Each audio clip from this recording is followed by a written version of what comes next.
This is the tutorial on how to specify condition for custom price. But before that, don't forget to like, subscribe, and turn on the notification bell.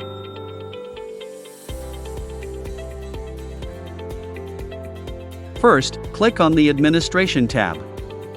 Next, click Branch Management. Click the branch name.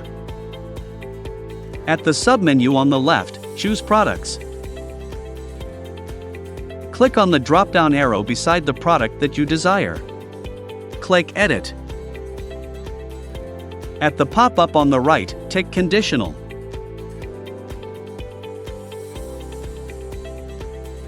Choose the desired customer from the drop-down list.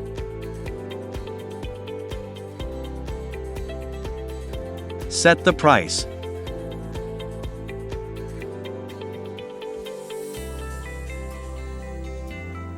Click Save. The specified custom price are now saved. Now let's see how user can select the custom price for orders. Click on the Billing tab. Select Orders. Click on the order number. Click Add Product. Select Product Category. Choose the product. At the Unit Price dropdown, user can now choose the custom price.